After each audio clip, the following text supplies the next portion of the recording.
함께 오늘 우리에게 주시는 하나님의 말씀 함께 보도록 하겠습니다. 우리에게 주시는 하나님의 말씀은 사사기 1장 1절에서 2절까지의 말씀, 그리고 9절에서 15절까지의 말씀입니다. 하나님의 말씀을 봉독하여 올리겠습니다. 여호수아가 죽은 후에 이스라엘 자손이 여호와께 여쭈어 이르되 우리 가운데 누가 먼저 올라가서 가나안 족속과 싸우리이까? 여호와께서 이르시되 유다가 올라갈지니라. 보라, 내가 이 땅을 그의 손에 넘겨 주었노라 하시니라. 그 후에 유다 자손이 내려가서 산지와 남방과 평지에 거주하는 가나안 족속과 싸웠고, 유다가 또 가서 헤브론에 거주하는 가나안 족속을 쳐서 세세와 아히만과 달메를 죽였더라. 헤브론의 본 이름은 기럇 아르바였더라. 거기서 나아가서 드빌의 주민들을 쳤으니 드빌의 본 이름은 기럇 세벨이라. 갈렙이 말하기를 기럇 세벨을 쳐서 그것을 점령하는 자에게는 내 딸 악사를 아내로 주리라 하였더니, 갈렙의 아우요 그나스의 아들인 온니엘이 그것을 점령하였으므로 갈렙이 그의 딸 악사를 그에게 아내로 주었더라. 악사가 출가할 때에 그에게 청하여 자기 아버지에게 밭을 구하자 하고 나귀에서 내리매, 갈렙이 묻되 내가 무엇을 원하느냐 하니 이르되 내게 복을 주소서. 아버지께서 나를 남방으로 보내시니 샘물도 내게 주소서 하매 갈렙이 윗샘과 아랫샘을 그에게 주었더라. 아멘. 어떤 철학자는 인생에 대해서 이렇게 이야기했습니다. 출생으로부터 죽음에 이르기까지 선택으로 가득 차 있다. 정말 그런 것 같습니다. 오늘 아침에 예배드리러 갈 때 무슨 옷 입을까 고민하다가 선택하신 옷을 지금 입고 다 이 자리에 계시지 않습니까? 또 우리 3부 예배 이후에 또 선택을 하셔야 됩니다. 세상에서 그 연산교회 국수가 그렇게 맛있는데 그냥 집에 갈까? 아니야, 국수 먹고 교구 선교회 모임 참석해야지. 다들 그런 선택하신 거죠? 예. 우리에게 주시는 하나님의 나라에 대해서 성경은 이미와 아직 사이에 있는 하나님의 소망과 복으로 가득 차 있다, 이렇게 이야기해 주고 있습니다. 우리 예수님께서 이 땅에 오심으로 하나님의 나라는 이미 우리 가운데 임하였습니다. 아직 완성되지 않았으나 우리 예수님 다시 오실 때 눈부시고 아름답게 완성시키실 것입니다. 그날을 기대하라고, 그날을 바라보면서 이 땅에서 하나님 나라의 백성으로 살아달라고 우리 하나님께서는 때마다 시마다 우리의 심령 가운데 소망을 불어넣어 주십니다. 우리의 소망이 옅어질 때마다 감당할 수 있도록 힘을 주시고 복을 부어 주십니다. 오늘 우리가 읽은 사사기 1장과 2절에 나와 있는 이스라엘 백성도 그리하였습니다. 하나님께서 분명히 가나안 땅을 주시겠다고 오늘 말씀 2절에서도 이 땅 주겠다 약속하셨고 땅을 분배해 주셨습니다. 그럼에도 불구하고 그 땅에는 아직 가나안 족속들이 살고 있었습니다. 이미 하나님께서 주신 땅이지만 아직 완전히 다 얻지 못했기 때문에 하나님 주신 소망을 의지해서 하나님께서 때마다 시마다 공급하시는 그 복을 또 힘입어서 그 땅을 믿음으로 도전해서 정복해 나아가는 이 일들이 사사기에 여호수아에 이어서 계속해서 기록되어 있습니다. 주님은 이 이스라엘 백성들에게 복을 주셔서 그것들을 감당할 수 있도록 허락하셨습니다. 또한 오늘 말씀을 통해서 하나님께서 주시는 소망과 복을 누리는 주인공 셋을 우리 가운데 소개하고 계십니다. 이미와 아직 사이에서 하나님 주신 복을 누렸던 그들처럼 우리도 그 복을 누리라고, 그 복을 구하라고 복의 자리로 저와 여러분을 초대하고 계십니다. 이에 이 말씀을 함께 살펴보면서 주님께서 주시는 소망과 복의 자리로 나아가는 저와 여러분 우리 모두가 되어지기를 원합니다. 하나님께서 복을 주셨던 주인공 첫 번째는 갈렙입니다. 오늘 말씀 1절과 2절에 보니까 하나님께서 이미 허락하셨으니 유다부터 한번 도전해보라, 주님 말씀 주셔서 유다 지파가 나아가서 열심히 하나님 주신 소망을 붙잡고 도전하며 나아갑니다. 8절에 보니까 예루살렘을 차지하였고 10절에 보니까 헤브론을 점령하였습니다. 그리고 또 이 11절에 드빌이라고 하는 기럇세빌이라는 지역을 공격하려고 하고 있습니다. 이 헤브론과 드빌이라는 이 지역은 여호수아서에 보니까 너무나 어려운 지역이었습니다. 공격하기에, 점령하기에 어려운 지역이었습니다. 그래서 다들 그렇게 어려운 곳을 굳이 그렇게 어려운 것을 해야 되겠습니까? 하면서 아무도 나서지 않고 아무도 도전하지 않고 있었습니다. 그래서 나이가 85세나 되는 갈렙이 아무도 안 한다라면은 제가 하겠습니다 하고 손들고 나아갔던 것이죠. 헤브론까지 이렇게 잘 점령했는데 이 드빌, 기럇세벨이란 지역은 이 갈렙도 조금 힘들었던 것 같습니다. 그래서 12절 말씀 보니까 이 기럇세벨을 점령하는 사람에게는 내 딸 악사를 주어서 사위로 삼겠다라고 제안을 합니다. 혼자서 그 지역을 점령하는 것, 그 일을 감당하는 것, 하나님께서 허락하신 그 비전과 그 부르심에 응답하는 것이 좀 버거웠던 것도 있었던 것 같습니다. 그런데 그것만이 아니라 지금 나이가 85세잖아요. 이 갈렙이 죽으면은 갈렙이 받았던 이 비전, 이 하나님 나라의 꿈, 과연 누가 다음 세대의 이 꿈과 비전을 가지고 이 일을 함께 감당할 수 있을까? 그는 다음 세대에 대한 걱정과 또 기도 가운데 이 기럇세벨을 점령하면은 내 딸 악사를 주겠다면서 사람들에게도 제발 누구든 이 일을 함께 합시다 하고 호소하면서 초대하는 것이기도 하지만 하나님 이 일을 감당할 하나님 나라의 비전과 꿈을 함께 꾸고 도전할 다음 세대를 허락하신다라면은 내가 아들처럼 사랑으로 품고 키우겠습니다. 이렇게 하나님 앞에 기도하는 것이기도 합니다. 이러한 갈렙의 기도와 또 서원 가운데 하나님께서 응답하셔서 다음 세대, 믿음의 다음 세대를 허락하셨는데 그 이름이 오늘 말씀 13절에 보니까 온니엘입니다. 그래서 이 온니엘이 도전하여서 드빌, 기럇세벨을 점령합니다. 이야기는 여기서 끝나지 않습니다. 사사기 3장에 보니까 갈렙의 믿음을 이어받은, 갈렙의 꿈을 이어받은, 갈렙이 꿈꾸었던 하나님 나라의 비전을 이어받았던 이 온니엘은 온 백성이 바알과 아세라를 섬겨서 하나님을 떠나가고 있을 때, 그래서 하나님이 너네 그렇게 살면 안 돼 하면서 메소포타미아 왕을 통해서 어려움을 주고 있었을 때 여러분 우리 하나님께로 돌아갑시다 외치면서 그 민족을 압제하는 메소포타미아 왕을 물리치고 하나님께로 백성들을 이끌어서 40년 동안 그 땅 가운데 평화가 있도록 이끄는 하나님의 도구, 복의 통로가 되었습니다. 갈렙 같은 경우에는 어땠습니까? 하나님 나라 위해서 헌신하고 도전했지만 45년 동안 아무도 알아주지 않았잖아요. 그 가운데 아무도 믿음으로 도전하지 않으니까 손들고 제가 하겠습니다 85세에 이렇게 나섰는데, 그 믿음을 이어받았던, 갈렙의 믿음을 이어받았던 온니엘은 온 민족이 바라보고 따라가는 지도자, 영적인 지도자가 되었습니다. 갈렙의 헌신, 갈렙의 믿음은 당대에는 표현하지 않고 사람들이 알아주지 않았던 것 같고 하나님도 별로 인정해주지 않았던 것처럼 느꼈을지는 모르지만 하나님은 주목하고 계셨고 그 믿음이 다음 세대에 계승되면서 아름답게 빛을 발하도록 그 가문이, 그 가정이 영광을 얻도록 복내려 주셨습니다.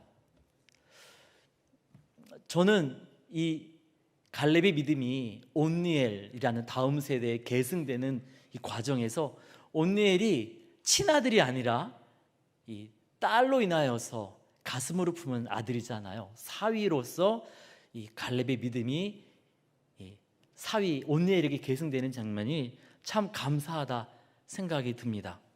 우리 몸으로 낳지 않아도 가슴으로 품고 가슴으로 낳아도 하나님께서 그 귀한 믿음을 이어지도록 계승되도록 역사하시고 복을 주시더라는 겁니다. 꼭 아들이 있어서 며느리를 통해 또는 딸이 있어서 사위를 통해서만 이 믿음이 계승되고 이어지는 것입니까? 아닙니다.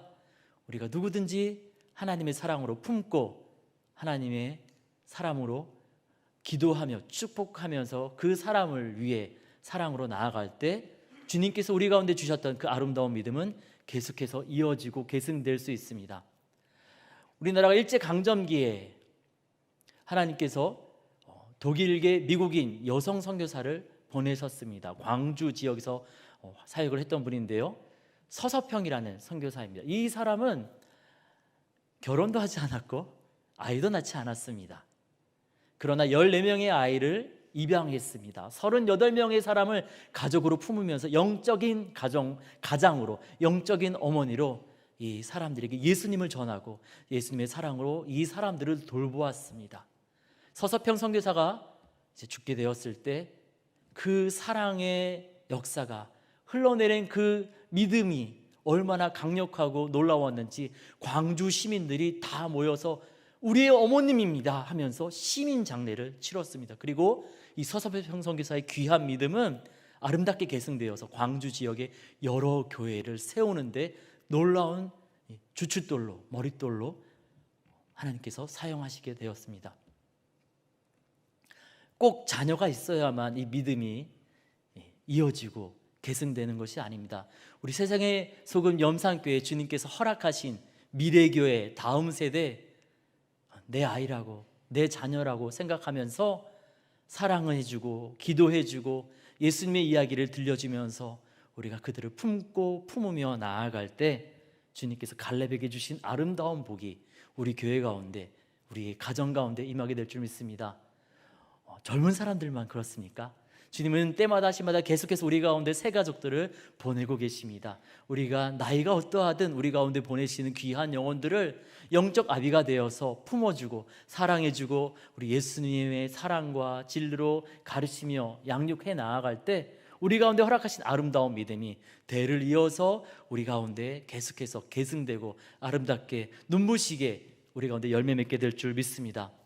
출애굽기 10장 10절에 보면은 이스라엘 백성이 출애굽하기 전에 여러 가지 막 재앙으로 하나님께서 이집트 땅을 막 뒤흔드시잖아요. 그래서 이제 이 이집트 왕 바로가 야, 어른들만 가서 예배 드려라 이렇게 얘기를 합니다. 그랬더니 모세와 이스라엘 백성이 안 된다고, 우리의 자녀들이 함께 가야 합니다 라고 이야기하자 이집트 왕 바로가 이런 이야기를 합니다. 너희와 너희의 어린 아이들이 예배 드리려 이 광야로 가게 된다라면은 하나님이 너희와 함께 하는 것과 같음이라. 장년들만 하나님 따르고 예배드리고 말씀 읽고 하는 것이 아니라 그 장년들의 자녀 세대들이 하나님 말씀 듣고 성경책 보고 기도하면서 하나님과 동행한다라면은 그러한 공동체는 진짜 하나님께서 함께 하시는 것과 같습니다라고 이방인 왕 바로가 이야기합니다. 우리가 지금 1000여 명의 우리 장년 성도들이 또 매주 예배드리고 하나님 바라보면서 살아가고 있는데요, 우리 다음 세대들, 우리 자녀들, 손주, 손녀들이 우리도 아빠처럼 엄마처럼 할머니처럼 할아버지처럼 예수님 믿고 주님 손잡고 살래요 하고 믿음 가운데 거한다라면 세상은 우리 세상의 소금 염산교회를 바라보면서 이렇게 이야기할 것입니다. 세상의 소금 염산교회는 진짜 하나님이 함께 하십니다. 우리가 그 복을, 갈렙에게 허락하셨던 그 복을 주님 우리에게 주신다라고 오늘 말씀 통해 약속하고 계십니다. 그 복을 우리에게 허락하여 주십시오. 우리 기도하며 나아갈 때 주님께서 그 복으로 우리가 눈부신 미래를 경험하게 되도록 인도하여 주실 것입니다. 오늘 말씀에서 하나님께서 복을 주신 두 번째 주인공은 온니엘과 악사입니다. 힘겨운 땅 기럇세벨 점령하면 사위로 삼아주겠다는 갈렙의 제안 가운데 이 온니엘이 믿음으로 도전하죠. 그래서 땅을 차지했습니다. 멋져요. 그리고 결혼까지 합니다. 일거양득. 너무 좋습니다. 여기에서 이야기가 끝나지 않습니다.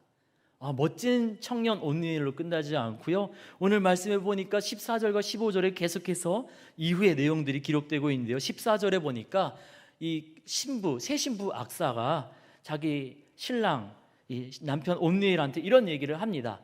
자기 친정 아버지 갈렙한테 우리 이제 출발하는데 좀 재산을 좀 더 달라고 할까? 밭을 좀 더 달라고 얘기해 볼까? 자기야? 뭐 이러면서 이제 딱 나귀에서 딱 내리는데 아버지 갈렙이 와서 뭐 더 해줄까? 말만 해라 이렇게 얘기하는 겁니다. 그러자 15절에 이 딸 악사가 뭐라고 얘기합니까? 내게 복을 주소서. 이 복이라는 단어, 이 베라크라는 히브리어인데요, 이 베라크라는 단어를 다른 번역 성경에서는 선물, 예물 이렇게 번역을 했습니다. 그런데 이 베라크라는 단어는 사람이 주는 선물, 사람이 주는 예물이 아닙니다.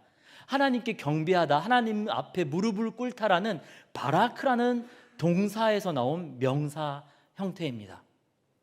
하나님만 주실 수 있는 복을 이야기할 때 베라크라는 단어를 씁니다. 이 베라크라는 단어가 성경에서 어디에서 제일 먼저 나오는지 아십니까? 창세기 1장에서 하나님께서 천지를 창조하시고 사람을 당신의 형상대로 지으시고 그리고 복을 주시며 생육하고 땅에 번성하라 말씀하실 때 그때 주셨던 그 복이 바로 베라크입니다. 여러분, 우리가 이 악사의 상황으로 한번 들어가 볼까요? 정말 사람들이 어떻게 저것을 할 수 있을까 겁이 나서 도전하지 못하고 있는데 한 남자가 등장해서 멋지게 그 성을 점령해 버렸습니다. 남자 중에 남자, 용사 중에 용사인데 그 남자가 내 남자가 됐어요. 좋아요, 나빠요? 완전 부럽죠. 거기다가 친정아버지는 딸한테 뭐 있는 거 없는 거 다 주려는 그런 사랑 많은 아버지예요. 그래서 멋진 신랑과 아버지가 막 있는 거 없는 거 다 챙겨줘서 정말 멋진 이제 신혼을 출발하려고 하고 있습니다. 세상 사람들이 이야기합니다. 야, 너 진짜 너무 부럽다. 그런데 이때 이 여인 악사는 여기서 하나님의 복이 필요하다라고 외치는 겁니다. 아버지한테 재산을 더 달라고 해볼까? 아니야. 지금 나한테 필요한 거는 하나님의 은혜, 하나님의 복이야. 세상 사람들이 부러워할 만한 거 다 가졌지만 그것이 내 인생을 즐겁게 해주고 내 인생을 행복하게 해주는 것이 아니야. 하나님의 은혜가 필요해. 하나님의 은혜가 지금 나에게 간절히 필요합니다, 아버지. 이렇게 얘기하고 있는 것입니다. 이 악사의 고백이 우리의 고백이 되기를 원합니다. 그토록 열심히 기도하고 노력해서 시험에 합격했습니다. 그토록 온 가족이 기도해줘서 직장에 취업했습니다. 우리 가족뿐만 아니라 온 교회가 기도해줘서 드디어 기다리던 아들과 딸을 얻었습니다. 그래서 이제 다 이루었다 하면서 좀 응답받았으니 기도하던 거 성취됐으니 교회도 조금 천천히 가고 봉사도 조금 천천히 하고 큐티하는 것도 좀 천천히 하는 것이 아니라 그 모든 것들을 이룬 상황 속에서 지금 저는 하나님의 은혜가 간절합니다, 절실하게 필요합니다라고 그렇게 아버지 갈렙과 하나님 앞에서 고백하고 있는 것입니다. 우리가 어렵고 힘들 때만이 아니라 잘 될 때 더 하나님한테 의지하며 나아가는 그런 저와 여러분 우리 모두가 되어지기를 원합니다. 이 악사는 여기서 끝나지 않고 15절에 뭐라고 얘기합니까? 아버지 저를 남방으로 보내시니 물도 샘물도 내게 주소서. 땅만 주실 것이 아니라 땅에서 농사 지을 수 있도록 물도 주십시오. 이 온니엘과 악사는 뭐 좋은 배우자, 좋은 집이 있으니 이제는 뭐 필요 없습니다, 저희가 알아서 할게요, 이렇게 말하는 사람들이 아니었습니다. 여전히 하나님의 은혜가 필요합니다. 이런저런 여러 가지 할 것들이 있는데 그 모든 것들 거기도 하나님 도와주셔야 됩니다. 아버지 도와주세요, 하나님 도와주세요, 이렇게 고백하고 있는 것입니다. 땅 주셨으니까 물은 우리가 알아서 할게요 라고 하는 것이 아니라 하나님 땅 주셨으니까 물도 주셔야죠. 이 온니엘과 악사의 간구 가운데 하나님 응답하셔서 아버지 갈렙을 통하여서 윗셈과 아랫셈을 허락하십니다. 우리도 이 악사와 온니엘처럼 하나님께 구하기를 원합니다. 아름다운 본당과 멋진 비전센터를 주셨습니다. 이제 우리가 알아서 할게요가 아니라 하나님 이제 아름다운 이 본당과 비전센터 가운데 성령을, 강력한 성령의 임재를 허락하여 주시옵소서. 아름다운 예배당 주셨으니 이제 이곳을 주님이 보내시는 영혼으로 가득 채워 주십시오. 4부, 5부 이걸로 만족할 수 없습니다. 주님, 이 지역에 수많은 아파트를 세우시고 수많은 사람들을 보내셨는데 그 영혼들 예수 믿고 하나님 주신 구원의 은혜를 누려야 되지 않습니까? 이곳에 보내주시옵소서. 우리가 5부로 끝날 것이 아니라 너무나 많은 영혼들을 보내주셔서 우리가 6부, 7부, 8부, 10부까지 예배드릴 수 있도록 주님, 이곳에 영혼을 보내어 주십시오. 비전센터를 주셨으니 전도와 선교의 풍성한 열매를 맺을 수 있도록 주님 역사하여 주시옵소서. 주님, 우리 아들 은혜 가운데 합격했는데 공부 잘할 수 있도록 좋은 머리 주시고 마음 딴 데로 도망가지 않도록 마음도 지켜주십시오. 주님, 은혜 주셔서 우리 딸이 취업했는데 거기서 인정받고 예수 믿는 딸답게 선한 영향력을 미칠 수 있도록 흘려보낼 수 있도록 우리 딸의 마음에 굳건한 믿음 주시고 함께 믿음의 여인으로 살아갈 수 있도록 좋은 동역자들 붙여주십시오. 기도해서 주신 아들 딸입니다. 우리 아들과 우리 딸이 세상의 욕망에 눈멀지 않도록 주님, 우리 아이, 우리 딸 어릴 적부터 성령으로 충만케 하여 주시옵소서. 우리가 이렇게 기도하기를 원합니다. 여러분, 온니엘이라는 이름의 뜻은 오트가 강요하다, 또 이 강하게 하다라는 뜻이고요. 엘은 우리가 알다시피 하나님이잖아요. 하나님께서 강하게 하시다. 그래서 하나님의 힘이란 뜻이고요. 악사는 이 시대 여인들이 발목이나 이런 데 이렇게 장신구 달았잖아요. 근데 이거를 대충 달면은 걷다가 다 떨어져서 잃어버립니다. 그래서 안 떨어지게 잘 매달다, 이 뜻입니다. 이들의 이름처럼 온니엘과 악사는 하나님 앞에서 하나님에게서 떨어지지 않기 위해서, 그 하나님의 은혜로부터 멀어지지 않기 위해서 지금 이 좋은 때에 간절하게 하나님을 붙잡고 있습니다. 우리도 그러기를 원합니다. 아이들이 대학 들어가고 신앙 잃어버렸다가 아니라 대학 들어가고 믿음이 너무 깊어졌다, 취업하고 바빠가지고 교회 못 나요가 아니라 취업하고 기도가 깊어졌다, 아들 딸 낳고 산모와 애기 아빠가 믿음이 너무 좋아졌다, 이것이 우리 교회의 고백과 간증이 되기를 원합니다. 이렇게 하나님한테 떨어지기 싫어서 하나님을 간절하게 하나님께 매달렸던 온니엘과 악사는 온 국민이 바알과 아세라를 섬길 때 이 땅에서 좀 잘 살아보겠노라고 풍요를 주는 신 바알과 아세라에게 다 빠져 있을 때 홀로 하나님 붙잡고 있었습니다. 그래서 하나님은 이 온니엘을 그 죽어가는 땅, 영적으로 죽은 땅을 살리는 사사로 세우셨던 것입니다. 그리고 하나님께 매달렸던 온니엘과 악사 가정은 그 땅에서 40년간 평화를 흐르게 하는 복의 통로로 쓰임 받게 됩니다. 우리도 악사와 온니엘처럼 하나님 의지하는 마음, 그 영적인 복을 우리에게 허락해 주십시오. 하나님에게서 떨어지지 않도록 주님, 우리 마음, 우리를 강력하게 붙잡아 주십시오. 그렇게 기도하면서 복의 통로로 쓰임받는 저와 여러분, 우리 모두가 되기를 원합니다.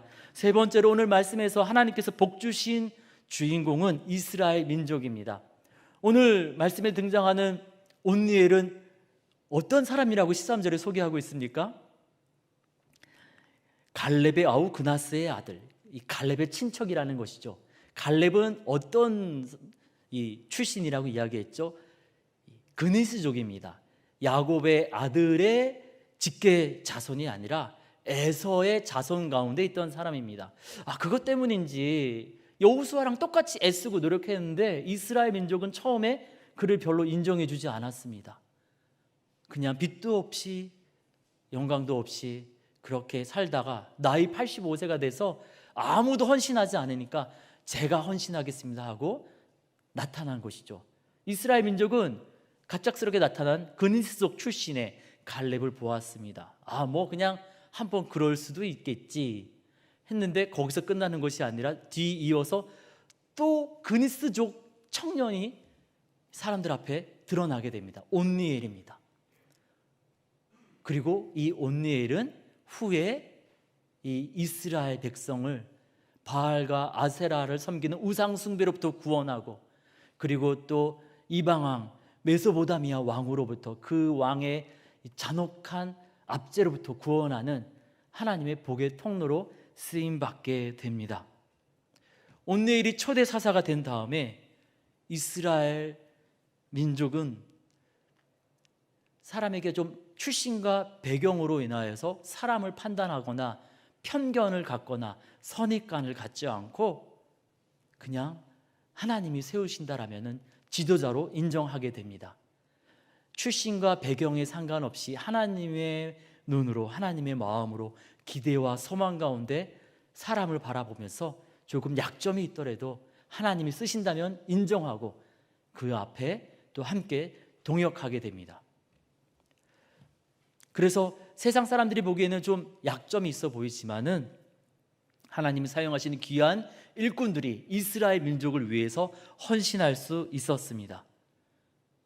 오른손을 전혀 쓸 수가 없어서 왼손밖에 쓰지 못하는 장애인 에훗. 그 시대에는 남자가 아니면은 제대로 인정받을 수 없어서 그 모든 공로를 제대로 평가받지 못하고 사람들에게 이야기해도 말이 잘 전달되지 않았었는데요. 남자가 아니었음에도 불구하고 또 귀하게 쓰임받은 여자 드보라 사사, 겁장이었던 기드온, 어머니가 기생이었어요. 입다. 출신과 배경에 상관없이 하나님이 사용하시는 사람들을 인정함으로 하나님 주신 복을 이스라엘 민족은 풍성하게 누릴 수 있었습니다. 만약에 출신과 배경 때문에 저 사람은 안 돼, 이 사람은 안 돼 하면서 에훗과 드보라와 기드온과 입다를 거절했다라면은 이스라엘 민족에게 얼마나 큰 손해가 있었겠습니까? 그러나 출신과 배경으로 판단하지 않고 선입관과 편견으로 판단하지 않고 하나님이 쓰신다면은 할 수 있다라는 하나님의 마음과 하나님의 눈으로 사람들을 바라볼 수 있는 복을 이스라엘 민족은 얻었습니다. 사무엘 선지자가 사울 왕의 다음 지도자를 세우기 위해서 이새의 집에 갔을 때 우리 하나님께서 사무엘 선지자에게 들려주셨던 말씀이 사무엘상 16장 7절에 이렇게 나옵니다. 그의 용모와 키를 보지 말라. 내가 보는 것은 사람과 같지 아니하니 사람은 외모를 보거니와 나 여호와는 중심을 보느니라. 이 하나님의 말씀에 응답하여서 사무엘은 세상적인 시각으로 사람을 판단하지 않고 하나님의 눈으로 바라보면서 아버지도 인정하지 않았던 다윗에게 기름을 부어서 지도자로 세우게 됩니다. 그리고 이스라엘 민족은 이 다윗을 통해서 하나님 주시는 복을 풍성하게 누릴 수 있었습니다. 우리도 그때 그 이스라엘 백성들처럼 우리도 사무엘 선지자처럼 우리가 출신과 배경, 세상적인 시각으로 서로를 이렇다 저렇다 판단할 것이 아니라 하나님의 눈으로, 하나님의 마음으로 서로를 바라보고 기대하며 소망 가운데 서로에게 응원하며 격려하며 나아갈 때 우리는 하나님께서 우리 가운데 보내시는 훌륭한 일꾼들을 경험하게 될 것이고 그들을 통하여서 주님이 준비하신 복을 풍성하게 누리게 될 줄 믿습니다. 이에 우리가 주님께서 우리 가운데 보내시는 귀한 영혼들을 하나님의 선물을 출신이나 배경, 세상적인 시각이 아니라 하나님의 눈으로 소망과 기대로 바라보게 하옵소서 기도하기를 원합니다. 우리 하나님께서 세상을 지으시고 우리 사람을 지으신 다음에 제일 먼저 하신 것이 무엇인지 아십니까? 복을 주신 것입니다. 그리고 우리 아들 예수님을 우리 가운데 보내셔서 또한 행하시는 일은 복을 주시는 것입니다. 그리고 오늘 사사기 1장 말씀을 통하여서 그들에게 복을 주셨던 것을 보여주시면서 우리에게도 이 복을 주시겠노라고 약속하고 계십니다. 다음 세대에 믿음과 비전을 계승하는 복, 여전히 하나님의 은혜가 필요합니다. 고백하면서 하나님에게서 떨어지지 않으려고 하나님을 간절하게 붙들 수 있는 그러한 하나님을 붙드는 영적인 복, 그래서 기도하는 것마다 하나님이 채워주시고 응답해 주시는 그러한 복, 그리고 출신과 배경, 세상적인 시각으로 서로를 판단하는 것이 아니라 하나님의 눈으로 바라보면서 응원하고 격려하면서 일꾼을 세워가는 복, 이 복을 주시겠다고 오늘 사사기 1장 말씀을 통하여서 우리 가운데 약속하고 계십니다. 이 하나님의 약속, 이 하나님의 계획을 우리가 알고 함께 기대하고 기도하면서 이 복을 누리기를 원합니다. 주님의 이 복의 초대 가운데 우리가 응답하며 나아갈 때 주님이 약속하신 그들에게 주셨던 복을 동일하게 우리에게도 풍성하게 허락하여 주실 줄 믿습니다.